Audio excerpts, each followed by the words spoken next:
تجيب شويه بخور وتولعهم في اركان الاوضه، وبعد كده ولع كام شمعه على شكل دايره واقعد في نص الدايره. بعد كده ايات معينه من القران الكريم هتقولها، وبعدها هتردد عزيمه معينه كده، العزيمه دي بتاعت الجن ده. وبعد كده هتستنى لحظات هتلاقي الجن ده ظهر وهيكلمك. كمل، انت قفلت الكتاب ليه؟ نعم نعم يا بابا.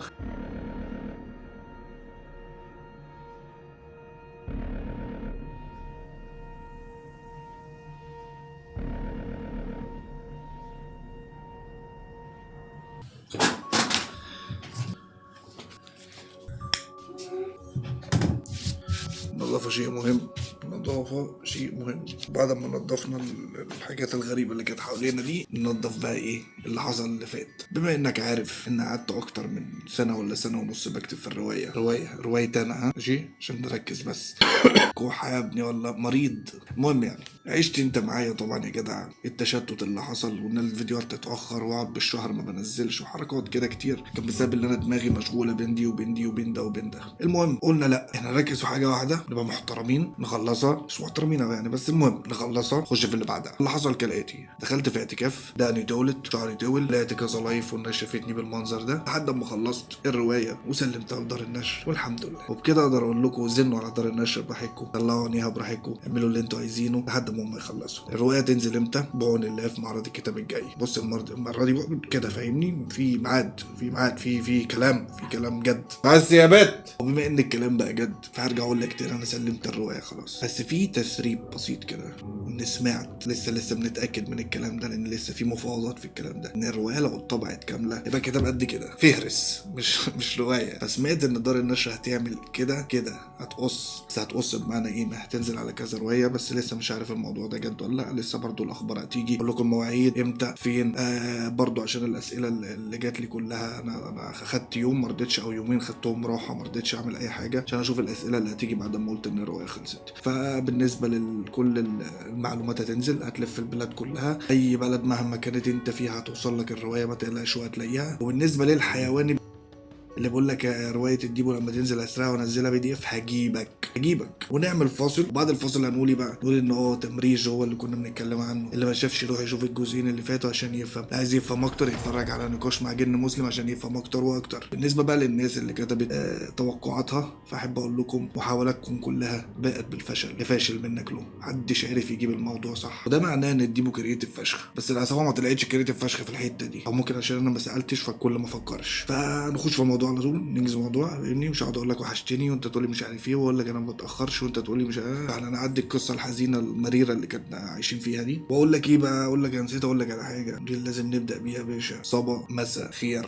عليك يا جدع. فتره، بس انا طبعا مش هقول لك الفتره دي كانت امتى. كانت الحياه معايا نوعا ما مستقره شويه، بس كان في مشاكل في البيت، كنت عايش مع اهلي يعني مش اهلي بس شبه اهلي. المهم يعني كان في مشاكل حاصله كتير، واحد جايب اخره، واللي كنت عايش معاه اللي هو ابو العيال يقول لك مش عارف انت طولت وحاجات تولت وعندنا بنات ولازم تروح تشوف لك مكان تاني تعيش فيه وحركات كده، عارفش ايه اللي تول فاهم، خليها بعدين. المهم يعني قررت البحث عن شقه اخرى اعيش بها بمفردي. ولك ما حدث، دورت على شقه 2 3 4 5 6 7 8 9 10، مش هكمل عشان الموضوع هيطول، ولكني لم اشعر بالراحه يا سيدي او يا جدع. كل شويه الايجار للناس اللي عاشت الموضوع ده بتبقى شويه معفنه الصراحه، فالواحد بيقعد يدور كتير على شقه كويسه عشان يقعد فيها. ده بعيدا انه يعني ربنا مبتلي الواحد او مدي الواحد هبه، معرفش هبه ولا ابتلاء، المهم يعني ان ما بيخش اي شقه بيعرف حاجات عنها او بيشوف حاجات عنها، مش سحر بس يعني اللي هو لا يا عم انا عايز اعيش في حالي، انت حالك انا حالي، الدنيا جميله مش عايز اعيش معاهم وهو حاله وانا حاله بره عني. المهم بعد فتره طويله من التدوير يعني او البحث، كنت ماشي يا معلم في مصر الجديده، بس في حي من احياء مصر الجديده عشان ما تفتكرنيش ان انا غني وبأجر شقق غاليه. كان في بيت في المنطقه دي، بتوع مصر الجديده يعرفوه اول ما اتكلم يعني، كان في بيت في المنطقه دي هو لوحده كده مع حاله، عارف تحسه ان ايه، بيت عتيق، بيت قديم كده شكله مميز، الزخرفه اللي فيه بتاع في وسط بيوت غريبه، اللي هو انت ايه اللي جايبك هنا يا حبيب قلبي؟ الحسنه دي جايه هنا ليه؟ هو حديث يعني، هو الديكور بتاعه او الشكل بتاعه حديث، مش بيت عتيق بمعنى ان هو بقاله 20 سنه عايش يعني، لا هو شكله حديث. ما كناش نعرف بقى ده قديم ولا جديد، بس شكله من بره حديث نضيف متزخرف، الدنيا جميله. البيوت اللي حواليه بيوت طوب احمر عاديه، ما دون الدهان الاخضر في احمر في اصفر بتاع الصعيده ده اللي احنا متعودين على شكله يعني في البيوت اللي هي المقاولات. وسبحان الله البيت ده الوحيد اللي قدامه بواب، عارف اللي هو بيوت شعبيه شويه فما فيش بوابين والكلام ده، بس البيت ده كان قدامه بواب. وبرضه قبل ما تسرحوا مني ونخش بقى في الدهاليز ونسرح بقى واللي ينام واللي يصحى والكلام ده كله، ده بنكمل القصه بتاعت المشرحه، بنكمل محدش يقول لي هنا الجزء ده، احنا بنكمل.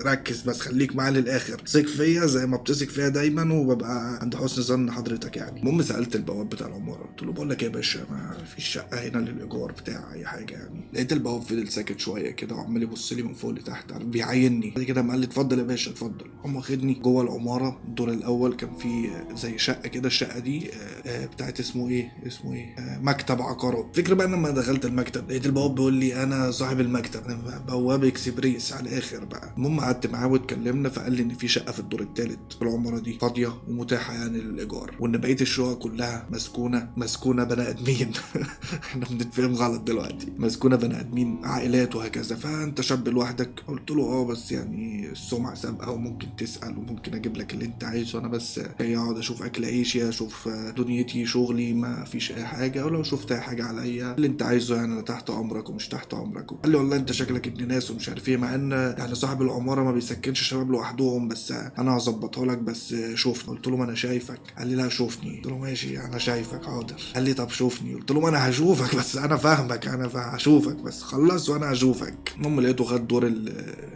وقام قايم ورحت معاه. طلعنا الدور التالت عشان نعين الشقه. الغريب يا جدع ان الشقه اول ما دخلتها كانت هاديه فشخ، رغم ان الشارع من بره زحمه وبتاع وصوت وحركات، بس تخش الشقه في هدوء كده. وبرضه بالنسبه للتشطيبات بتاعت الشقه ما كانتش محتاجه حاجه، الشقه كانت نظيفه يعني كويسه مش وحشه. وده خلاني بقى ايوه هو ده، شقه نظيفه هاديه كله تمام، مش هضطر اصرف. انا ما بحبش اصرف على الغريب، بحب اصرف على شقتي، بس دي مش شقتي دي ايجار، فانا مش عايز اصرف. وقلت حلو قوي كده، انا بس اشتري شويه اساس، الحاجات البدائيه يعني، احطها في الشقه وخلص الموضوع. والنيه جت ان انا هاخد الشقه دي خلاص، رغم ان هو كان طالب ايجار عالي شويه بالنسبه للمنطقه، بس عادي. وفعلا اتفقنا وجه صاحب العماره ومضينا العقد وكله تمام. عايز اقول لك من فرحتي اصلا انا ما اتفرجتش على بيت الشقه، يلا يا معلم واخد بعضي عايز انزل اجيب بقى الحاجات الاساسيه اللي احطها، كنبه ثلاجه، الحاجات الاساسيه اللي في الشقه. بس يا سيدي خلصت مع صاحب العماره وكله نزل وانا فضلت في الشقه شويه، وبعد كده قلت اما انزل عشان اجيب بقى الحاجه زي ما قلت لك. المهم نازل على السلم لقيت في واحده شكلها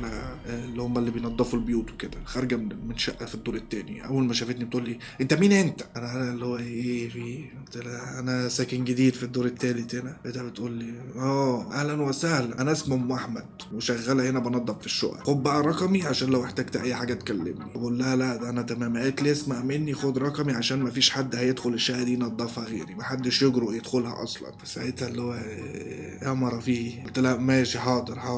قالت لي ما بهزرش، انت ما تعرفش ان العماره دي عماره العفاريت ولا ايه؟ مفيش غيري ينظفها. قلت لها عماره العفاريت ده انا الشيطان نفسه، عفريت مين؟ قالت لي ما بهزرش يا باشا، الشقه دي محدش بيدخلها من الناس اللي شغاله في المنطقه هنا غيري، كله بيخاف. قلت لها ايوه ما انا عارف ان هي مسكونه، ايوه يا اختي عارف. انا بقى زي ما قلت لك انا الشيطان نفسه، فانا جاي اسكن مع قرايبي مالكيش دعوه. لقيت ام احمد دي بتبتسم كده فاهمني، بس خبيثه وهي بتبتسم. قامت واخده بعضها وماشيه، بس وهي ماشيه اكدت عليا ان لازم اكلمها ولازم هي اللي تنظف الشقه. وفعلا يا جدع رحت جبت بقى الثلاجه، غساله، بوتاجاز، ظبطت دنيتي. ما جبتش تكييف وقتها فاهمني، كنت جايب مروحه اللي هي بتاعت اسمها ايه الحديد دي، المروحه اللي هي ما اعرفش انا بشرح لك ليه المروحه، المهم يعني. بس المشكله ان مساحه الشقه ما شاء الله كانت كبيره، فمحتاجه حاجات كتير، حاجات دي مش هتكفيها، بس انا مش فارق معايا يعني. والطبيعي ان في اول كام يوم ما كنتش خايف ولا حاجه، لان انت عارف العبد لله بيحب يقرا روايات رعب، وهو الرعب نفسه ممكن يرعب اي حد، فمش فارق معاه ان هو يخاف ان هو يترعب ان الشقه فاضيه وان يعيش لوحده، فالرعب يجيب رعب، ولما يترعب يرعب اللي بعده، واللي بعده يترعب من اللي جنبه، فاللي جنبه اما يرعب اللي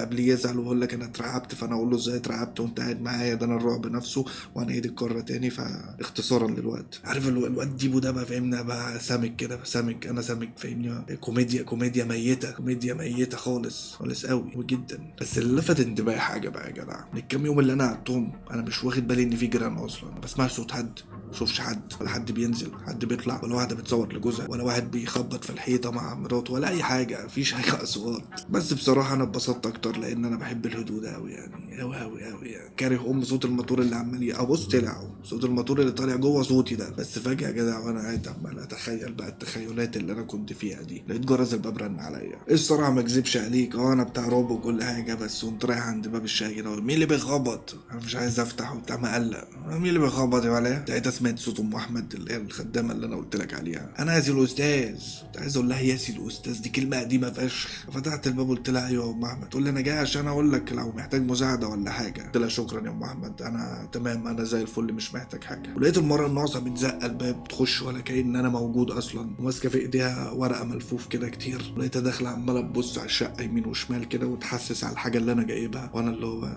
انت مجنونه ولا ايه نظامك؟ انا عبيط اصلا. قلت لها بقول لك يا ام احمد يا وليه انت في ايه اللي انت بتعمليه ده؟ انت ولا انت واحده ست، انا كنت قلت من كرامتك دلوقتي. لقيتها متبصلي كده وتمد ايديها بالورق اللي في ايديها كتير اللفه دي، بتقول لي الكلام ده ليك. قلت لها ليه انا؟ ومين اللي بعتها دي؟ قالت له انا اعرف، يلا شوف اللي جواها. قلت لها ايوه ما انا هشوف اللي جواها، مين اللي بعتها؟ قالت لي ما اعرفش، هو حد سابها مع البواب، وانا كنت طالع عشان اشوف لو انت محتاج مساعده، فالبواب قال لي اديها له معاكي. بس اعتقد ان انت يا باشا ما بتقدرش حد بيساعد. يا عم خد ورقتك اهو وانا ماشيه. المهم خدت لفه الورق دي منها وبفتح كده، لقيتها هي واقفه فاهمني ونطه في الموضوع. ساعتها قمت باصص لها قلت لها بقول لك ايه، ما تاخدي بعضك وتمشي عشان انا قليل ادب والله وماسك نفسي بالعافيه، وسبحان من خليني ساكت لحد دلوقتي. انت بتقول لي انت حتى ما شكرتنيش، حتى لو هتكذب، حتى لو هتكذب يا باشا اكذب واشكرني. قلت لها يا ستي شكرا يلا اتفضلي. المهم يا جدع اما خدت الورق بعد ما الوليه الخاره دي مشيت، فتحت الورق لقيته كله فاضي، اقلب في الورق كله فاضي، فانا بقيتش فاهم الورق ده بتاع ايه ولا ايه اللي جايبه عندي ولا ليه. المهم حطيت الورق على الكنبه كده وسبته وكملت بقيت حياتي، وعدى يوم واثنين وثلاثه وانا سايب الورق. حياه الشباب بقى مش فارق معايا في حاجه، ومش فارق معايا كل اللي بيحصل، وبشوف دنيتي انا. لحد ما بدا يا جدع كل ما اجي انام ابتدي اسمع صوت زي خطوات رجول في الشقه اللي فوقيه عماله تهبد جامد، زي ما يكون مثلا حد بيمسك الحاجه، مثلا ترابيزه مثلا بيزقها او كنبه وبيزقها. الاصوات دي كل يوم بالليل لازم تحصل. فبعد كام يوم من اللي بيحصل ده قابلت البواب تحت وانا نازل، فقلت له بقول لك ايه، حصل واحد اتنين تلاته والناس بتزق وحركات وخبط ورزع وفي ايه يعني؟ بقول لي ايه ده؟ بقول له ايه ده؟ انا اللي بقول لك كده. قال لي انت مفيش حد ساكن اصلا. قلت له ازاي مفيش حد ساكن؟ انت قايل لي ان العماره كلها ساكنه. قال لي اه يا باشا العماره كلها ساكنه، بس كلها ساكنه ناس شاريين الشقق مش مأجرين ومش قاعدين في الشقق اصلا. قلت له امال مين اللي قاعد في العماره؟ قال لي انت هو الناس في الدور الاخير بس مفيش حد تاني. قلت له امال الخدامه كانت خارجه من الدور التاني بتعمل ايه؟ قال لي بتنظف الشقه. قلت له ايه بتنظفها لمين؟ قال لي ما هم بيسيبوا لنا المفاتيح احنا بننظف لهم الشقق كده وبنظبط الدنيا. قلت له بالنسبه للصوت اللي بسمعه؟ قال لي ممكن من العماره اللي جنبنا ولا حاجه يا باشا يعني، او ممكن انت بس من تعبك في الشغل، انما مفيش الكلام ده. قلت له ماشي انا هعمل نفسي عبيط. قمت واخد بعضي وماشي. في اليوم ده يا جدع كان عندي شغل كمهندس صوت يعني في حفله الام تي في وكده. انتوا عرفتوا سنه اللي حصل ده لان في ناس منكم عارفين حفله ام تي في كانت سنه كام يعني. المهم خلصت الشغل ظبطت الدنيا في الحفله، وانا راجع كانت الدنيا ليل، كنت معتمد على الله يمسيه بالخير يوصلني وبعني عشان الموزتين. فانا خدت بعضي وقلت ايه كده كده انا قريب من وسط البلد اما اتمشى شويه الى ايه. المهم وانا ماشي في وسط البلد في زي حاره صغيره كده، الحاره دي بتخرجك ما بين وسط البلد وما بين عمنا رياض. فانا دخلت الحاره دي. الحاره دي اصلا مليانه ناس بتبيع كتب، ناس بتبيع مجلات والحاجات دي كلها. قلت كده كده الدنيا ليل، هيبقى نص الناس مقفلين، هيبقى الشارع ده مش زحمه، اخدها طيار اخلص ومن عمنا رياض بقى اشوف اي مواصله ولا اي حاجه واروح يعني. المهم وانا في الشارع يا جدع هوايتي المفضله بدات تشتغل، وهي اللي انا لما بشوف اي كتب قديمه لازم اقرب عليها وافتش فيها شويه، ممكن اطلع بمصلحه. المهم يعني في وسط الكتب اللي انا لقيتها عند الراجل ده كده كتب قديمه، قعدت ادور فيها ما لقيتش حاجه. المهم قررت ان انا اجيب اي روايه اي حاجه اي حاجه جديده انا اسلي نفسي بيها، لان كان برضو الشقه ما فيهاش حاجات كتير يعني. المهم قلت للراجل ده بقى عندك ايه ظبطني، انا بحب الرعب مثلا، بحب الحاجات اللي فيها بوليسي بقى وفيها حل قضايا وكده، بحب انا الحاجات الغريبه دي. هو بيطلع الكتب عمال يطلع وينزل على الارض كده حاجات كتير كلها كتب قديمه اصلا. بيطلع لي بقى بتاع الدكتور احمد خالد توفيق ونبيل فاروق وحاجات بقى كتير كده. فلقيت في كتاب قديم محطوط على جنب كده، عارف اللي هو ايه يسحرك عارف اكشن بقى. فمسكت الكتاب لقيته ولا وش ولا ظهر ولا اي حاجه. فقمت قايل له صاحب المكتبه قلت له بقول لك ايه هو الكتاب ده بتاع ايه؟ قال لي ما اعرفش يا باشا، انا كل الكتب دي بتجيلي كده جمله وانا بحطها رصها بس، فانا بطلع لك انت دور انت ونقي اللي يعجبك. عارف اللي هو بيكلمني هو مش باصص لي، انا ماليش فيه. فقلت له طب انا هاخد الكتاب ده. قال لي يا عم خد اللي انت عايزه يا عم، ده كتاب معطل اتبسطت اصلا، خد اللي انت عايزه اللي نفسك فيه خده، تحت امرك يا باشا. وقام قعد يرتب تاني ونفض لي برضه. المهم فتحت الكتاب قعدت ابص فيه يا جدع. الكتاب عارف انت الورق الاصفر المهري ده، الكلام برضه كان تحسه ان هو زي ما يكون حد مسحه، وعارف الكلام باهت كده مش ملحوظ اصلا. بس خطفني فيه حاجه يا جدع، ان انا لقيته بيتكلم عن معلومات عن السحر والجن والحاجات دي. قلت بس حلو قوي، انت جيت لي لحد عندي. وقد لمعت عيناي في سراب الليل ولا في سراب المحل. المهم قلت له طب ماشي انا هاخد الكتاب ده بكام يا حاج؟ لقيته بيقول لي اللي تدفعه. يا عم بكام يا عم؟ قال لي اللي تدفعه يا باشا. انا مش عايز اقول لك اديته كام عشان هتموت من الضحك. المهم خد الفلوس حطها في جيبه وما اتكلمش معاه في حاجه. في راجل زي الفل، انا بروح له لحد دلوقتي الصراحه يعني. ومحدش في الكومنتات يقول لي الراجل ده فين واسمه ايه وامتى، عشان مش هقول لحد حاجه. انا فاهمني تعبت، انا تعبت والله يا جدع. بص ازازه كنيزه طبعا ماسكها من هنا عشان الاعلانات، على اساس ان انا جامد فشخ ومشهور فشخ، فخايف الاعلانات وبتاع اي محن. المهم بسم الله. السلام. بص لسه عايز تاني. ايوه كده بتبدا ايه. السلام.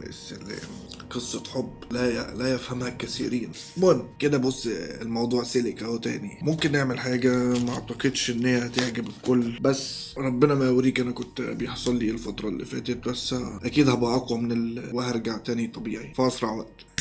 مش عايزك تزعل مني، انا قعدت اكتر من سنتين اهو ما بعملهاش، فنعديها. وانا من النوع اللي قلت لك انا ما بتكسفش من اللي بعمله، ما بعرفش اكذب، فعادي انك تعرف. المهم يا سيدي بقى رجعت البيت وظبطت الاداء يا معلم، ودخلت الحمام ونضفت وظبطت وعملت كل حاجه ممكن تتخيلها. ورجعت قعدت ومسكت كده قلت اقعد اقرا فيه شويه كده اتسلى بقى، ايه حاجات من اللي انا بحبها. المهم يا جدع كل ما اقرا في الكتاب في البدايه كان كلام عادي، بيتكلم عن اصول السحر، بيتكلم عن ايه انواع الجن، الحاجات الطبيعيه اللي الكل عارفها يعني. فانا قاعد عمال اقرا بس حاسس ان في حد بيصرخ جوايا، عارف انا اللي عايز اصرخ بس الصرخه دي من جوه. ابتديت افتكر حاجات وحشه جدا، افتكرت مساوئ في حياتي، افتكرت ايام سودة بصراحه، افتكرت كل نقطه اتكسرت فيها في حياتي، افتكرت حاجات كتير جدا رغم ان الكتاب لا يوحي ان انا افتكر الحاجات دي اصلا. وفضلت على الحال ده يا جدع حاسس ان انا في دوامه وانا بقرا الكتاب لحد اما رحت في النوم وانا قاعد على الكرسي زي ما انا وماسك الكتاب. معرفش نمت قد ايه بس صحيت على صريخ يهز جبل طالع من الدور اللي فوقيه. لقيت نفسي لوحدي بقوم من على الكرسي يا جدع جري على الشباك وبفتح وببص كده، بس الدنيا صمت وكله نايم ومفيش اي حاجه. قمت قافل الشباك وراجع فاتح باب الشقه ومطنن كده ومطرطق الودان، بس ما لقيتش حاجه برضه، كل حاجه صمت حرفيا. اعتقد ان ده مجرد وهم عشان خاطر بس الصريخ اللي انا حسيته جوايا او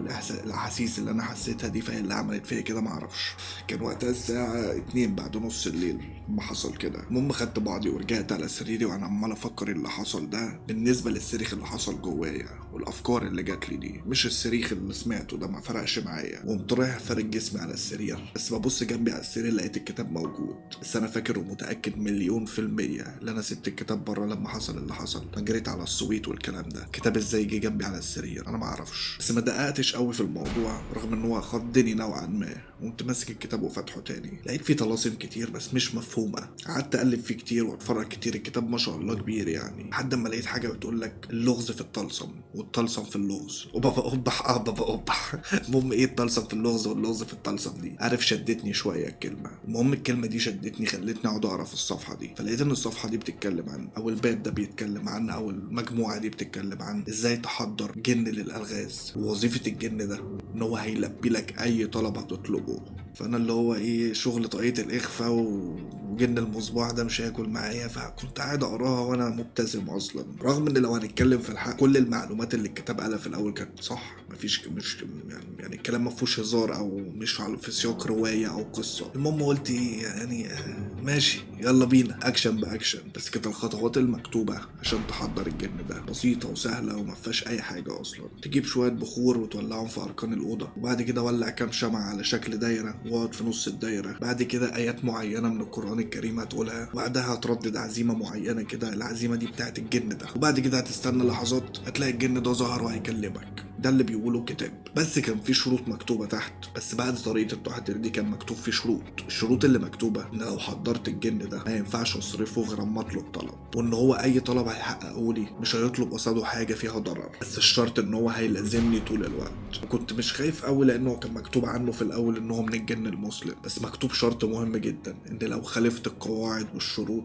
هياخد روحي مقابل اللي انا عملته. الصراحه يا جدع حلوه الصراحه دي. الفضول اشتغل بقى، عارف بقى عارف انت الجمله الشهيره، الفضول يا حبيبي، الفضول يا جدع، الفضول يشتغل بطريقه بقى فشخ بقى، وكله يهون يا جدع، ياما قابلنا وياما عرفنا، فمش حته البتاع ده اللي هيضايقني يعني. المهم عملت المتطلبات كلها ونزلت الشارع ورحت على مكاتب وجبت الشمع وجبت كل حاجه وعملت كل المطلوب، واستنى نص ساعه مفيش حاجه تظهر، استنى ساعه مفيش حاجه تظهر، استنى ساعه ونص انا خلاص هشخ على نفسي مفيش حاجه عايزه تظهر. حرفيا انا عايش في وسط الصمت وفي وسط الشمع اللي انا مولعه ده وعامل زي العبيط. المهم رجعت الشروط والحاجات بتاعت التحضير دي، ممكن اكون غلطت في حاجه، فلقيت اللي انا عامل كل حاجه صح، فقمت قايل العزيمه بتاعته تاني. قلت ممكن اكون مثلا قلتها بصوت واطي فبقولها بشكل مختلف، قمت قايل العزيمه تاني. المهم عدى بتاع ربع ساعه كمان، قلت لا كفايه كده، قمت مطفي الشمع ومطفي الليله دي كلها. قلت بس انا ارجع السرير يابا اريح كده، هي كانت ليله طويله احنا مش هنزودها بالقرف والهبل اللي انا بعمله ده. وفعلا يا جدع اول ما لمست السرير قمت واخدها نوم حلوه خخ دي، وصحيت تاني يوم يا جدع عارف اللي هو بتريق على نفسي، ايه الهبل اللي انا كنت بعمله بالليل، كانت طالبه معايا ولا ايه؟ انا بشربش مخدرات عشان اعمل كده؟ ده غير ان برضه عاتبت نفسي، هو انا فعلا كنت عايز اجي احضر جن عشان يحقق لي طلباتي ولا ايه بالظبط؟ انا ليه طلبت معايا ان اعمل كده؟ طب ليه انا ما ساعدتش نفسي من البدايه اصلا؟ ما دام انا محتاج حاجات كده ليه ما ساعدتش نفسي؟ ليه رايح اطلبها؟ وعدى اليوم يا جدع ونزلت شفت مصالحي ودنيتي وشغلي وبتاع والدنيا جميله. رجعت البيت في نفس اليوم بالليل، الهدوء المعتاد في اركان الشقه، والجو كان تلج، حرفيا كان تلج بقى لان الشقه فاضيه اصلا، فالساعه ساعه ربنا ما يوريك في حاجات بتدخل جوه كده الواحد بيبقى عايز يدفيها مش عارف يدفيها ازاي. واليوم ده حرفيا الحمد لله اول ما رجعت البيت المطره ضربت في الشارع، عارف بقى في سيلان في الشارع. عملت كوبايه القهوه وكرمشت نفسي في السرير وقعدت اشرب القهوه كده وانا متدفي بقى وحركات والدنيا جميله، يلا الشتاء قرب اهو. وفي وسط الليله الجميله اللي انا قاعد مستمتع بيها دي في الساعه والبروده القارصه اللي بتسقع حاجات، الاقي لك النور قطع يا جدع. ودي كانت مفيده بقى اللي انا نزلت جبت شمع امبارح، ده شيء مفيد. كل حاجه كانت في مكانها، قمت انا مولع الشمع يا معلم، قمت ماسك شمعه كبيره كده وحاططها جنبي عشان تنور لي الليله. الفكره بقى وانا بحط الشمعه كنت بحطها على الخشبه بتاعت السرير جنبي كده، وانا بحطها لقيت الكتاب على المخده، اللي هو لا بقى انا كنت قاعد هنا دلوقتي، انا قاعد في المكان ده، انا كنت قاعد على الكتاب مثلا فقست الكتاب وقلت ايه النور قاطع، قعد بقى الكتاب ده فتحت كده فاهمني، قول لي العزيمه فين وقول لي الكتاكيته فين، وعمال اقرا وعامل فيها عبيط بقى فاهمني، اللي هو ايه انا مش هفكر في كده والنور قاطع، انا هعمل نفسي مش فاهم حاجه. المهم قعدت اقرا في الكتاب وقريت العزيمه بتاعت الجن ده تاني، اللي هو ملل، وقمت قافل الكتاب حاطه جنبي. اول ما حطيت الكتاب جنبي يا جدع لقيت صوت في وداني كانه بيهمس في وداني يقول لي كمل انت قفلت الكتاب ليه؟ نعم نعم يا بابا. انا اتنفضت على السرير نفضه وقمت قافش الشمعة وقعدت ابص يمين وشمال اللي هو ايه بقى مش هاكل اقسم بالله ما هاكل الا الحاجات دي. وبدات اللي انا امشي الشمعة يا جدع في الاوضه كده واحده واحده وابص حواليا بس مفيش اي حاجه، فلقيت نفسي لوحدي لان متاكد من الصوت اللي طلع ده اللي هو مين هنا؟ في حد هنا؟ فجاه يا جدع بدات احس بانفاس سخنه حواليا وسمع صوت رجول بتتحرك حواليا، عارف خطوات خفيفه كده كأن حد بيتسحب ومش عايز يسمعك ان هو موجود. مش هكذب عليك يا جدع انا كنت خايف، مش كنت خايف انا كنت مرعوب. بدات اللي انا الف بالشمعة حواليا بالراحه كده لحد ما عينيا جت على اللي انا المفروض ما اشوفوش. ما كانش انسان ولا كان حيوان حتى، كان جسم قدامي لونه لون السواد اللي هو الاسود القاتم ده، كان عنده ديل طويل عامل زي ديل الحصان، وكان في الجسم ده طالع منه قرنين عاملين زي قرنين المعيز، طوال بقى مش الصغيرين، عاملين زي بتاعه الطور طوال كده. واعتقد اللي انا واخد بالي برضو من عينيه رغم ان هو جسم بس واخد بالي ان في عينين موجودين. كان مبرق لي يا جدع عمال يقرب مني واحده واحده وانا متسمر مكاني، اللي هو عارف انا لما دماغي اتشلت ولقيته هو بيقرب مني بيقول لي هتفضل تهزر كده كتير، هتفضل تتمسخر عليا كتير. المهم فضلت متسمر مكاني مش عارف اعمل ايه، بس لقيت نفسي لوحدي كده عارف اللي هو شديت نفسي وقلت له انت جن الالغاز؟ قلت برد عليا وبقول لي وانت كنت مستني حد غيري؟ قلت له طب ليه ما جيتش امبارح؟ انا كنت بحضرك امبارح. قلت بقول لي انا كده بحب المفاجآت، لازم اعرف قوتك قد ايه، هتخاف مني ولا لا؟ انا عايز اقول لك قبلك كتير وقلبهم وقف اما شافوني. احييك انك اصلا عرفت تتكلم معايا. فضلت واقف مكاني يا جدع مش عايز ارد عليه،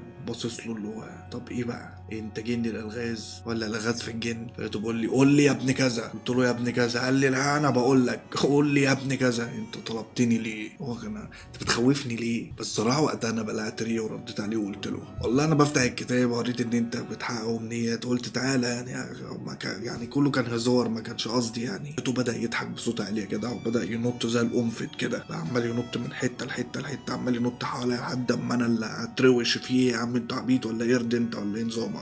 قلت له بس يا عم في ايه ما تقف. فلقيته قام وقف ثابت كانه سمع الكلام او كانه امر ليه. قمت انا سخنت عليه شويه، قلت له انت هتخدمني ولا ارجعك مكان ما جبتك واحرقك؟ قمت موطي ماسك الكتاب على اسبال ان انا جامد واحرقه وبتاع. بس اكتشفت حاجه، ان هو اول ما مسكت الكتاب لقيته خاف كده، قال لي بس اساعدك. قلت له ماشي، اسمك ايه الاول؟ بيقول لي اسمي شالوني. قلت له شالوك فين؟ قال لي انا شالوني. قلت له ايوه شالوك فين؟ قال لي لا انا اسمي شالوني. قلت له شالوني؟ انا اول مره اسمع جد اسمه شالوني. الصراحه ما مسكش نفسي بالضحك، شالوني مين؟ بس لقيته بسبب ضحك انا لقيته هو اتعصب كده وقال لي قلت لك ما تتمسخرش عليا. قلت له خلاص يا شالوك ما تزعلش. فقمت انا قايل له طيب انا عايز ماوس ليزر. لقيته قال لي خد، انت طالبني عشان ماوس ليزر؟ قلت له طب عايز فلاش ميموري؟ قال لي خد. قلت له برضه خد. لقيته فضل ثابت مكانه يا جدع، قال لي على مهلك، انا مش عفريت المصباح السحر، انا نوع من انواع الجن عادي، بس شكلي مختلف شويه ووظيفتي مختلفه. انا هقدر اساعدك بس لازم هنلعب لعبه صغيره. انا بصراحه بعشق الالعاب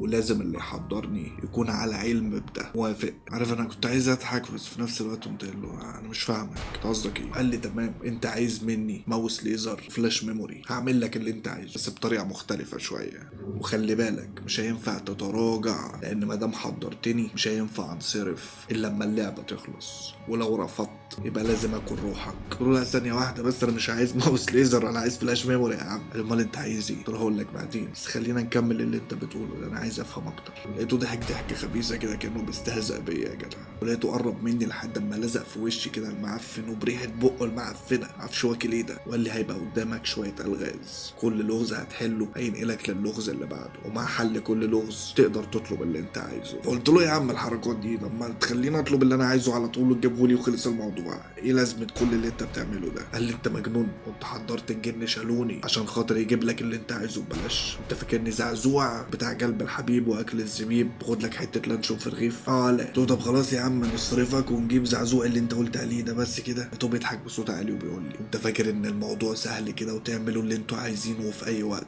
انا ما ينفعش امشي غير اما انت تحل الالغاز، يا اما هاكل روحك يا اما هفضل ملازمك، تختاري بقى. بصراحه يا جدع انا ارتبكت نوعا ما، وبعد كام دقيقه تفكير كده قلت له انا حياتي ممله اصلا، فليه ما العبش؟ ادينا بنتسلى، وخلي بالك يا شالوك انت اللي اسخن منك وملوكك انا بعرف اتصرف معاهم، فانا مش قلقان منك اصلا. تعال نعمل فوازير رمضان اللي انت عايز تعملها دي ونشوف اللي هيحصل. لقيته بص لي بيقول لي دي مش فوازير، دي الغاز، وانت هتكون فرد منها وجواها ومش هتخرج الا لما تحلها. مستعد؟ قلت له يا عم انا مش فاهم بس مستعد.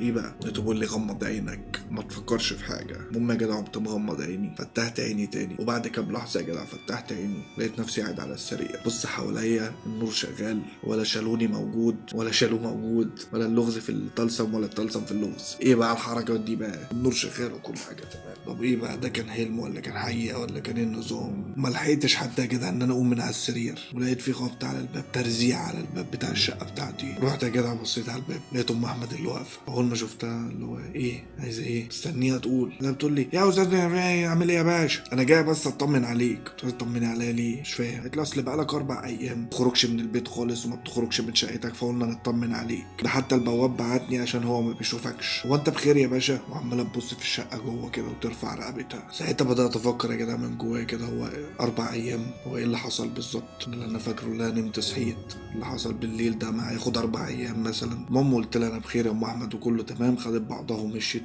وانا قررت ان انا انزل افطر تحت كده واكل تحت في الشارع، يعني ما اقعدش في البيت شويه. وفعلا يا جدع نزلت، بس تفكيري كان شاغلني 4 ايام اللي انا كنت مختفيهم. الوقت اللي اتسرق ده كان فين؟ اللي جنني وحط عليا حطه سودا بقى اللي هو انا قاعد في المطعم ببص جنبي لقيت الكتاب على الكرسي اللي جنبي. عارف اللي هو من جوايا بقى ايه؟ ما هو مش كده، بس في نفس الوقت التفكير اللي جالي على طول حلو، الكتاب في الشارع وبيرازيني انا هرميه وخلص الموضوع. اول ما فكرت في كده بس يا جدع لقيت صوت جوه دماغي بيقول لي اياك تفكر في كده، حتى اللي بدأ حاجه لازم يخلصها. عارف انا اترزيت لدرجه ان انا ببصيت حواليا اللي هو في ايه بقى؟ مفيش جن بيعرف اللي انت بتفكر فيه الحركات دي. وفي لحظه يا جدع انا لقيت شالوني ده قدامي، نفس الشكل والديل ونفس المنظر المقرف بتاعه، ولقيته بيقرب مني ويقول لي انت بتفكر تخلص مني؟ ما انت حليت اللغز الاول. قلت له لغز ايه؟ انا مش فاهم حاجه. قال لي انا حبيت اسهل عليك في اللغز الاول بس شكلك انت اللي ما كنتش قده عشان كده نسيته. قلت له طب ايه اللي حصل؟ انا مش فاهم حاجه، يعني ال4 ايام دول انا كنت بعمل فيهم ايه؟ قال لي قول لي انت. قلت له اجاوبك على ايه؟ انا مش فاهم حاجه، انت اللي تفهمني. قال لي ما احنا لسه في اللغز وانت فاكره خلص. قلت له لغز؟ لغز ايه يا عم؟ شالوني انت ولا شالوك انت؟ قال لي حبيبي هو اللغز ماشي كده وما ينفعش تتهرب منه، خلاص هتفضل ماشي لقدام لحد اما تخلص. وفجاه جد عليه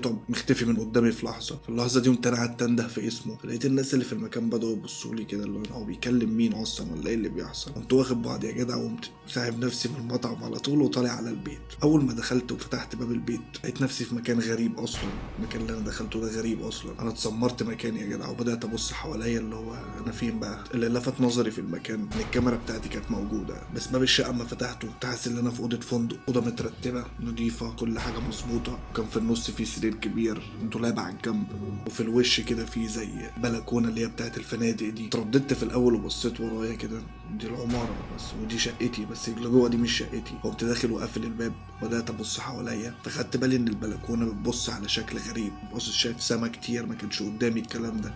فقربت من البلكونه بصيت لقيت في بحر قدامي اصلا، كاني في منطقه ساحليه، كاني في فندق وبصيف. ولما خرجت البلكونه خرجت بقى بره بص بجد، لقيت تحت فعلا شط وبحر وبتاع، والمحلات اللي هي البازارات ومطاعم كتير، والكافيهات اللي هي اللي بتبقى على البحر دي، وناس ماشيه كده ولابسه لبس سباحه، وبنات ماشيه كده ولابسه حاجات فتله. والموضوع كان في قله الفتله خالص. وما تقوليش ليه انا وشي بقى مبتسم كده ومبسوط ان انا في المكان ده، ومن جوايا بقول يعني لو ده لغز انا تمام، انت جايبني في الفتله خالص، انا مبسوط. بس اللي انا متاكد منه ان المكان ده انا شفته قبل كده، انا عارفه كويس. المكان ده دهب، انا متاكد 1,000,000% كمان. ياما شفت المكان ده في الفيسبوك مثلا، شفته في الانترنت عموما يعني، شفته في التلفزيون، فانا عارف المكان كويس. والصراحه انا كان يعني من امنياتي اللي انا اروحه، ولقيت نفسي هناك. بس ايه اللغز اللي في المكان ده؟ انا مش فاهم حاجه. بعدين مفيش جن يقدر يحركني بالسرعه دي وبالشكل ده، في حاجه غلط. واكيد المعلم شلوني ده مش جايبني هنا عشان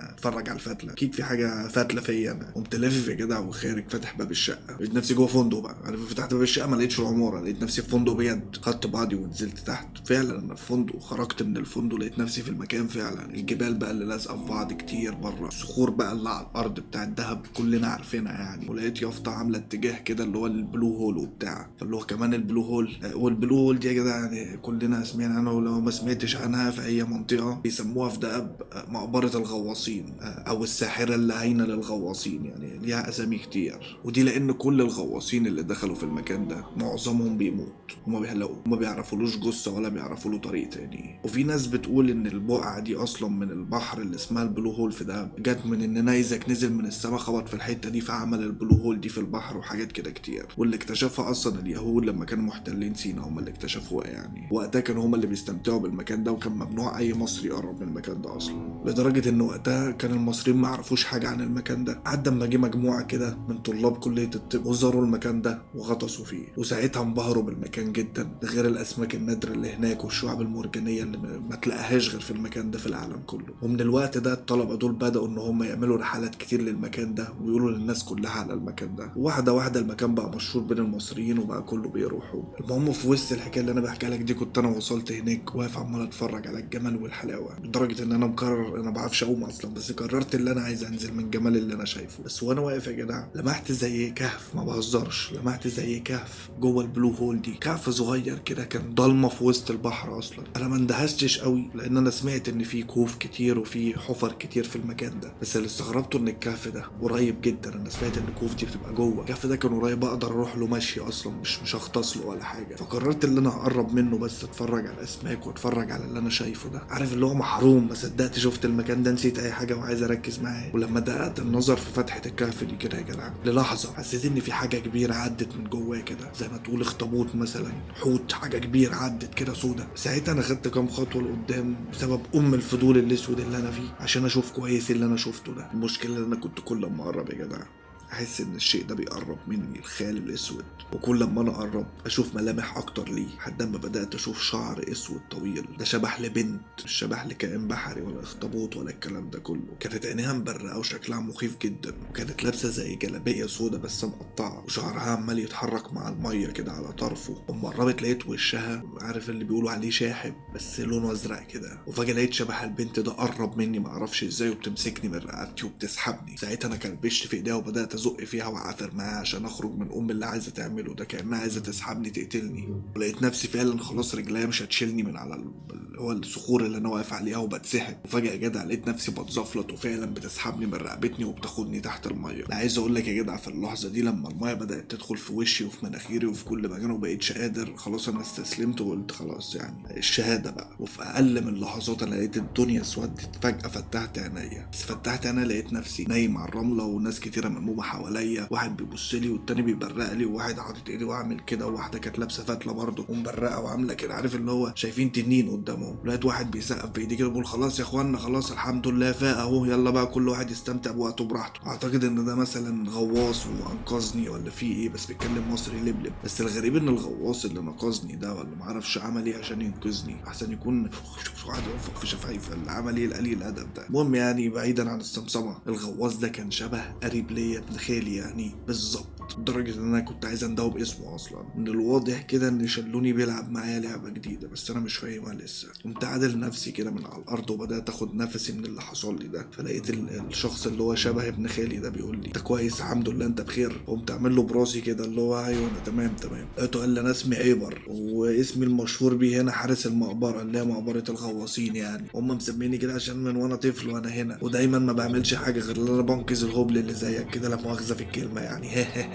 عايز اقول له اسمك عبر وبتقول لي ولقيته طلع فيا مره واحده كده بيقول لي وبعدين قول لي انت ازاي بقى عايز تغطس وانت معكش انبوبه اكسجين يعني، وازاي ما حدش اذن لك انك تغطس كنت عايز تغطس؟ انت مش تبع مكتب ايه ولا انت جيت هنا ازاي؟ ده لولا ان انا لمحتك بالصدفه وانت داخل الكهف ده كان زمانك مت فيها. ساعتها فضلت باصص له كده قلت له ما انا لو قلت لك اللي حصل انت يعني مش هتصدقني وعمرك ما هتصدق اللي هقول. لقيته فضل ساكت كده وقال لي طب تعالى نشرب كوبايه قهوه مع بعض، تعالى انا هعزمك على كوبايه قهوه. المهم سندني يا جدع وقمت وفعلا رحت مع الكافيه. فضلت قاعد ساكت كده شويه وبعد ما هو حس ان انا خدت نفسي وفوقت كده وقال لي كله تمام يا بطل. قلت له معلش بس هو المكان ده اسمه مقبره الغواصين عشان ناس كتير بيحصل لها اللي كان هيحصل لي ده. قال لي ومحترفين كمان. قلت له طب لو هم محترفين وغواصين جامدين كده ليه بيموتوا جوه؟ لقيته بيقول لي زي ما انت شايف المكان ساحر جدا، وناس كتير قالت ان اللي بيموتوا بسبب ان هم بيغطسوا اكتر من جمال المكان بيبتدوا ينزلوا ما ياخدوش بالهم ان هم بينزلوا في اماكن خطر، وناس ثانيه بتقول ان اللي بينزل تحت بيحصل له هلوسه وبيتجنن فبيتقطع عنه الاكسجين وبيموت، وناس كتير اكتر بيقولوا ان الناس اما بتنزل تحت الغطاسين بيتوهوا فما بيعرفوش يرجعوا، وكلهم بيفضلوا جثث محبوسه تحت في الكهوف محدش عارف يلحقهم، يا اما الجثه بتطلع لنا يا اما خلاص بقى محدش بيكتشف الموضوع. قلت له طب انت ايه رايك في الكلام ده؟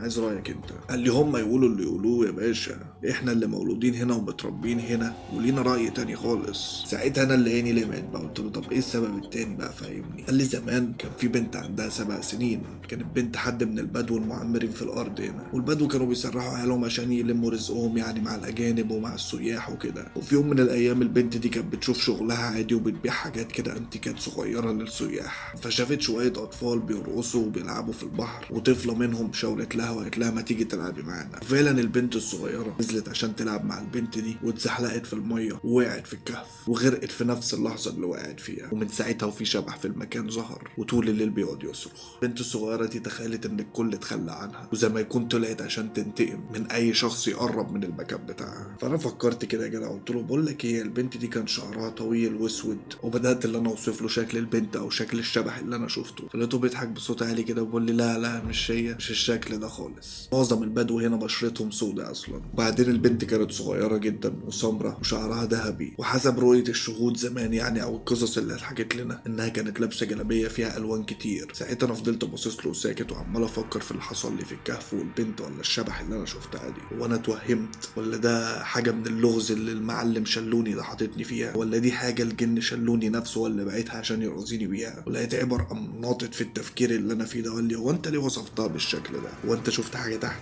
لقيت نفسي لوحدي عارف اللي هو رد تلقائي قلت له شفت. بعد كده قلت له لا ما شفتش حاجه، انا بس دخت شويه فقمت متزحلق ولا حاجه. وعلى العموم شكرا يا كابتن عبر، وبعتذر لو انا ازعجتك ولا بلخبطت لك يومك، انا اسف، وشكرا برضو تاني، ومعلش بقى انا مضطر ارجع الفندق عشان انا في ليله اصلا غريبه كده بظبطها. فلقيت عبر وقف وهو بيسلم عليا كده وبيقول لي هو انت في فندق ايه؟ قلت له فندق صغير كده كان قدامه اليافطه كان اسمه مش عارف صن ولا باست ولا حاجه كده. لقيته برق كده فاهمني، اقول لهم ايه ده كده كأن انا قلت له سر الدوله. قلت له يا عم عبر كابتن مالك؟ لقيته اللي هو اتردد شويه كده، وبعد كده لقيته مبتسم اللي هو بيغطي حاجه معينه مش عارف ايه هي. قال لي لا لا لا مفيش حاجه، هي صدفه بس، اصل انا شغال في نفس الممشى اللي فيه الفندق بتاعك ده، عندي بازار هناك كده ببيع فيه شويه حاجات على قد اللزوم يعني، فاتمنى انك تشرفني. بس عبار من ساعه ما قلت له اسم الفندق وهو بيبص لي بصات غريبه كده، عارف اللي هو تحسه سمسم في نفسه او تحس ان في حاجه، فاهم انت. وخدت بعض ايه كده، رجعت الفندق، استحميت بسبب اللي حصل لي. فضلت قاعد عمال افكر انا المفروض اعمل ايه، او ايه المطلوب مني، ولا ايه اللغز في اللي انا فيه ده، انا مش فاهم حاجه. بس الغريب ان فجاه سمعت صوت الميه في الحمام عماله تطلع كده كأن الدش شغال. اول ما دخلت يا جدع انا لقيت ميه الدش عماله تنزل، فجاه لقيتها عماله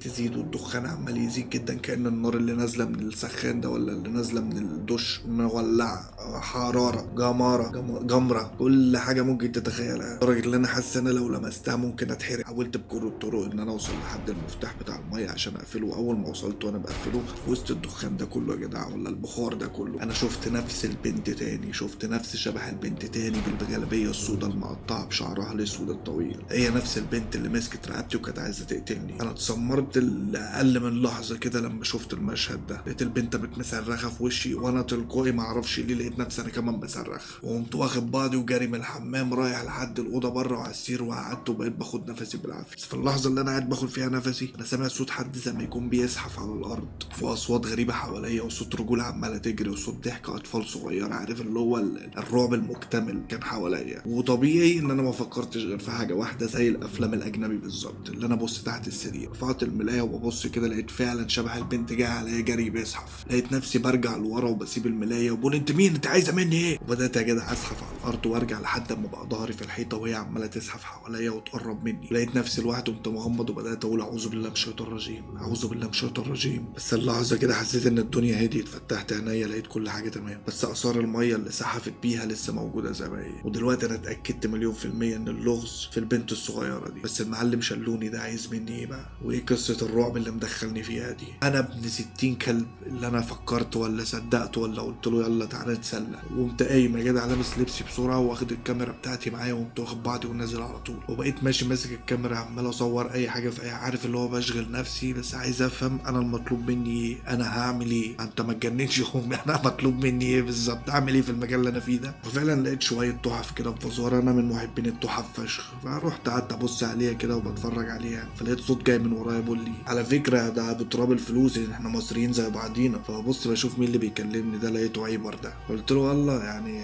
نفس المكان؟ قال لي اه نفس المكان. سبحان الله انت لحقت تيجي؟ قلت له والله صدفه. قال لي يا عم مصدقك. قال لي بس على فكره الكلام ده كله شغل يدوي. قلت له لا لا انا مش عايز اشتري، انا بس انا بحب التحف، بحب اتفرج على التحف، فانا قربت بس شدني الشكل. فلقيته بيقول لي يا عم سهله وبتاع، وخد يا عم. ولقيته بيجيب بتاع كده عامل زي الخيوط كده، وعامل زي دي كده زي السبح والحاجات دي كده، وقام لففها على ايدي وبيقفلها وبيقول لي هديه عشان تفتكرني. فقلت له لا والله يا ذكرى حلوه بس بكام؟ ساعتها لقيته بيرد عليا، بس بيرد عليا بسؤال غريب.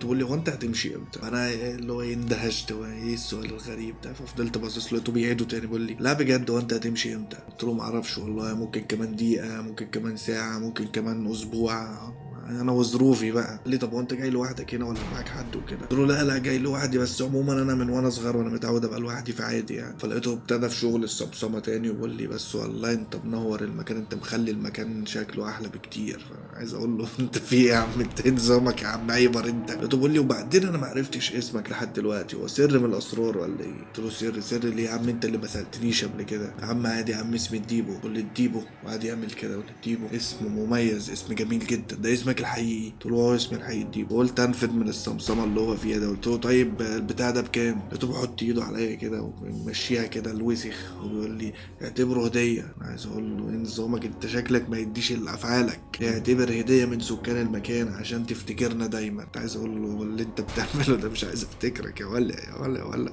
يا ولا ولا. المهم قلت له طب ما شكرا الله يخليك سلام، انا وبسحب منه. لقيته بيقول لي اديبو اعتبر نفسك مش لوحدك هنا، لو احتجت اي شيء عبر بتاع كل شيء. فكرة بقى كده اللي انا كنت عايز ارجع الفندق، بس خايف من الشبح اللي يطلع لي ده تاني. فقلت خليها على الله بقى، كده كده ايه يعني اللي انا فيه ده كله فيلم اكشن، فنرجع بقى وزي ما تيجي. خدت بعضي ورجعت الفندق، غيرت هدومي، رميت نفسي على السرير وقاعد عمال اقول ايه بقى عارف اللي هو ايه بقى بجد، لدرجه يا جدع ان انا كانت عيني كل ما اتقفل على نفسي فتحتها كده، خايف ان الشبح ده يظهر لي، وفي نفس الوقت مش عارف انا المفروض اعمل ايه. وفجاه يا جدع لقيت عيني بدات تعمل كده والنوم سلطان بقى يا جدع، ورحت في النوم زي ما انا بروح في النوم دلوقتي كده وانا قاعد، وفضلت نايم لحد اما فجاه نور ربنا داخل الاوضه تاني صحاني. اول ما صحيت كده لقيت عينيا راحت على الكاميرا بتاعتي على طول، ما اعرفش ليه، عارف اللي هي اكشن كده على طول. بس الغريبه اللي انا فاكر وانا داخل امبارح حطيت الكاميرا على البتاع اللي هو السيرفيس ده، دخلت جوه، هي ازاي مرميه على الارض جنبي، في حاجه غلط. مسكتها قعدت اقلب فيها يمين وشمال كده مفيهاش حاجه. ففتحت الكاميرا يا جدع وبدات ابص على الصور اللي انا مصورها، بدات الف كده وابص، كلها صور انا صورتها امبارح عاديه مفيش مشكله. بس فجاه عينيا خدت على حاجه معينه بتحصل في كل الصور، لقيت عبر موجود في كل الصور اللي انا صورتها، اصلا لازم يبقى جوه الصوره. وكان مراقبني ولا صدفه اللي هو تبع اللغز ولا في ايه بالظبط؟ المهم كملت اتفرج على بقيه الصور، وفجاه نزلت عليا صعقه لان لقيت حبه صور مش انا اللي مصوره، الصور كلها للبنت الشبح دي، نفس الهيئه المخيفه بتاعتها بالظبط، كل الصور في الاوضه اللي انا قاعد فيها. وكده عرفت ان البنت الشبح دي كانت بايته معايا في الاوضه، اصلا انا نايم بشخر وهي بتلف حواليا. ممكن تكون كانت عايزه تثبت حضورها بالصور اللي صورتها دي بقى، اكيد هي كمان في اللغز فعلا. المهم احترت يا جدع ومبقتش عارف اعمل ايه، فقررت ان انا هروح لايبر ده واواجهه بالصور واقول له انت بتراقبني ولا ايه نظامك بقى بالظبط عشان افهم. عارف اللي هو انا بعمل اي حاجه المهم اوصل لاي خيط كده اشوف ايه حوار اللغز اللي انا فيه ده. مش فاهم لغز ايه اللي ابو فتله ده، بس في نفس الوقت يا جدع قلت في خيط كمان المفروض اعمله، المفروض اسال مين البنت دي. بس هسال مين البنت دي ازاي؟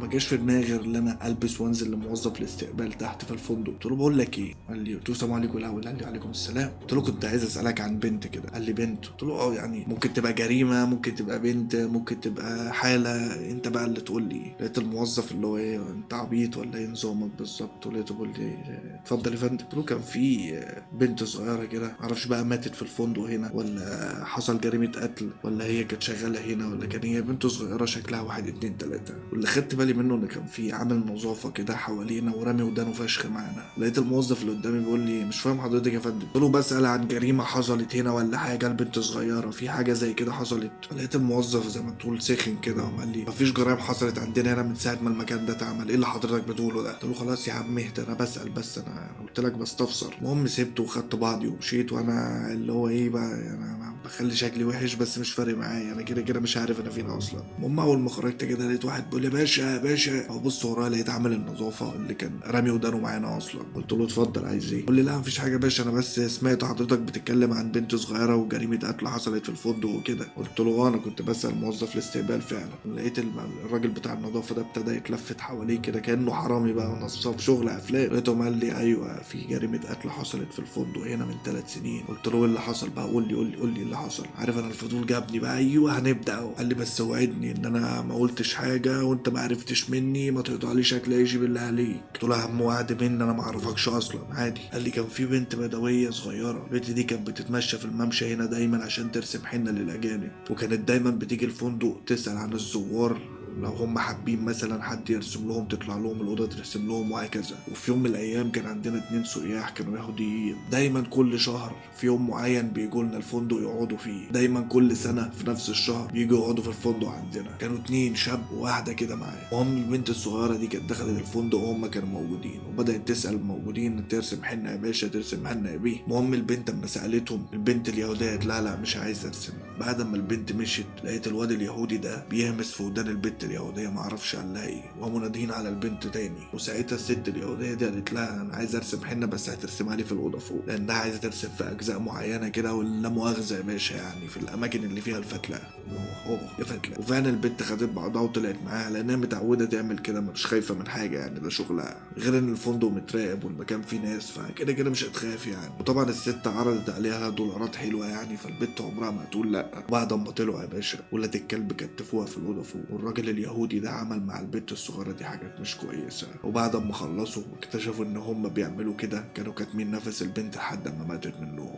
عارف انا كنت عايز اشتم وهو بيحكي لي، بس كمل ها. وانا كنت موجود يا باشا بقى لما الراجل اليهودي ده كلم المدير وقال له ان هو كان شارب خمور وكده وما كانش فاهم اللي حصل، وطلب من مدير الفندق ان هو يلاقي له حل للمشكله اللي حصلت دي. اهم حاجه ان ما يبقاش في شرطه في الموضوع، والمدير نفسه كان خايف ان الشرطه تعرف او الكلام ده كله عشان سمعه الفندق وعشان ده اكل عيشه. والراجل اليهودي ده قال له ان هو ابن شخصيه سياسيه كبيره في البلد عندهم بقى وحاجه كده يعني، وان لو حصل حاجه المساله هتبقى سياسيه ودوليه واحنا مش عايزين نكبر الموضوع. المهم ان الشاب اليهودي ده اقنع المدير ان يتصرف من غير اي مشاكل، وفعلا المدير طلب 2 من الامن بيثق فيهم وامرهم ان ياخدوا جثه البنت الصغيره ويرموها في البلو هول، وفعلا بتوع الامن عملوا كده. ومن ساعتها والحادثه دي انتهت ومحدش بيتكلم عنها. بس اللي شاغلني يا باشا هو انت ليه بتدور على اللي بيحصل، وانت ازاي عرفت ان في جريمه حصلت اصلا؟ ساعتها انا ما ردتش عليه وشكرته وقلت له شكرا يا عم على اللي انت قلته لي، وما تقلقش مش هقول لاي حد اللي انت حكيت لي اي حاجه. وقمت واخد بعضي وطالع اوضه الفندق تاني وبدات اكلم نفسي يا جدع ماشي انا كده عرفت ان في جريمه، وعرفت ان في شبح بنت بيظهر لي هنا وظهر لي هناك في البلو هول، واعتقد ان كل ده مترتب من الجن شلوني. ودلوقتي كده انا حليت اللغز صح، انا عرفت ان البنت ماتت بسبب كذا، يبقى انا حليت اللغز. ايه بقى اللي يحصل بعد كده؟ بدات اقول ها شلوني انا حليت اللغز، رجعني بقى ولا شوف هتعمل ايه. وعدت ساعات وانا قاعد مستني اي مصلحه تحصل، بس مفيش حاجه بتحصل، قاعد زي ما انا. فساعتها قلت لنفسي ما ممكن يكون الموضوع مربوط باللغز مش اللغز نفسه، فاللغز اللي مطلوب مني غير اللغز اللي انا حليته. ما معنى اللي انا ما رجعتش بيتي ولا ظهر لي وسايبني في الميغه الفتله اللي انا فيها دي، يبقى اكيد في اكشن. خدت بعضي ونزلت وبدات اتمشى في الممشى وانا عمال افكر ايه اللي ممكن اعمله، لحد ما فجاه لقيت صوت ورايا عديبو عديبو عديبو محتاج واحده، عديبو محتاج واحده فعلا. وابص ورايا لقيت عبر دوه بقول لي يا معلم انت قاعد اتفضل. انا قلت اي مصلحه هرغي معاه وخلاص عشان انا جضان اصلا. بس اول ما قعدت يا جدع تشرب ايه؟ قلت له يا عم اي حاجه. تقول لي ايه ده مالك فيه؟ قلت له مفيش بفكر كتير بس والشعور بالوحده اللي انا فيه ده مش اكتر يعني. قال لي هو انت عايش لوحدك؟ لا مؤاخذه في السؤال يعني. قلت له يا عم انا عايش لوحدي وما عنديش اصحاب وما عنديش عيله وما عنديش اي حاجه خالص. قال لي وانت بقى قاصد انك تعيش لوحدك ولا مش بمزاجك يعني؟ قلت له مع اي شخص عاقل يعني ما يحبش يعيش لوحده، مش هنكدب على بعض، بس هي الوحده حصرتني اعمل ايه؟ مش هقعد بقى احكي لك قصتي وكده بس يعني سهله. ولقيته صريح كده وقال لي تصدق يا ديبو انت تعرف ان انا كمان وحيد وعايش لوحدي، بس معايا ابويا يعني، كان ليا اخت صغيره بس سابتنا خلاص وهي دي كانت الحياه كلها. قلت له كان عندك اخت؟ وايه اللي حصل بالظبط؟ انا اسف يعني. قال لي لا يعني والله ماتت صغيره يا ديبو، بس يعني هو ربنا اللي شيء وما نقدرش نتكلم. قلت له ايوه يعني كانت مريضه مثلا ولا كان في؟ لقيته اتنهد كده وقال لي تصدق يا ديبو اشهر غواص بينقذ كل الناس اللي بيقعوا في البلو هول اخته تموت في البلو هول. ساعتها قلت له اللي هو ازاي يعني انت بتنقذ الناس دي كلها وفي الاخر هي ماتت في البلو هول ازاي؟ قال لي ما اعرفش، هي كانت بتطلع كل يوم تشوف شغلها كده، ترسم حنه للزبونه دي، ترسم حنه للسايح ده للسايحه دي، وهي بتسترزق. على صلاه المغرب كده بترجع البيت وزي الفل. وفي يوم من الايام جت صلاه المغرب دخلنا في العشاء ولسه ما رجعتش. فضلنا ندور عنها وابويا يدور وامي تدور وسالنا كل اللي يعرفوها محدش قال ان هي ظهرت اصلا. وبعد 3 ايام بحالهم كان في ناس بتغطس في البلو هول ولقوها. ربنا ما يوريك شكلها لما السمك كان بيحاول ياكلها وجسمها كله متقطع. انا عمري ما المشهد ده اتشال من عينيا لحد يومنا ده. انا ما اعرفش هي ازاي وقعت هناك، هي شكلها طلعت مع يخت مع سياح عشان ترسم لهم حنه، وقعت من غير ما حد ياخد باله، ما ملهاش تفسير تاني. ومن بعدها امي ماتت بحسرتها عليها، وابويا مشلول في البيت بسبب اللي حصل لها وما بقاش في غيري. وعايز اقول لك رغم كل الناس اللي حواليا وكل الناس اللي بيهزروا معايا وبيتكلموا معايا، بس انا دايما حاسس ان في حاجه ناقصه وما اعرفش ازاي كل ده حصل معايا. ساعتها قمت رديت عليه انا وقلت له بس انا عارف اللي حصل معاك. لقيته انتبه لي كده وقال لي قصدك ايه؟ قلت له بص انا ما اعرفش ده قدر ولا نصيب ولا في ايه بالظبط، بس انا عايزك تبقى مؤمن ان كل اللي بيكتبه ربنا كويس، مهما كان وحش بالنسبه لنا هو كويس بالنسبه لنا. بس عموما هستاذنك انا دلوقتي. قال لي طب رايح فين؟ بس قمت واخده في 10 بلدي وقمت واخد بعضي وماشي، وما تقوليش ليه ما قلتلوش. بس كده المفروض انا حليت اللغز وعرفت كمان مين اخو البنت. يا عم شلوني يا شلوني احد ابوك يا شلوني تعال، انا في لغز وفي حاجات غريبه انا مش فاهم اي حاجه يا عم انت. فانا عايزك يا جدع تنده معايا وتقعد تقول يا شلوني يا شلوني، ممكن يطلع لك تقول له النبي عايزين الحلقه الجايه بسرعه اهو، ومع الجاي يا حبيبي مع الجاي يا بابا احب اقول لكم الله يبارك لكم، واتمنى تباركوا لي على الروايه كده اللي انا قدرت اخلصها، وهنولع الدنيا على فكره بس بالراحه بالراحه فاهمني على الهادي حبيبي يا جدع. واسف طبعا على التاخير بس يعني كان لازم ده يحصل عشان خاطر اخلص شيء واكمل شيء. وبرضه للتوضيح توضيح للتوضيح ليس الا يعني، عشان في ناس كتير لقيتها بتقول لي كده في اللايفات. يا جماعه اليوتيوب مش شغلي، مش اكل عيشي.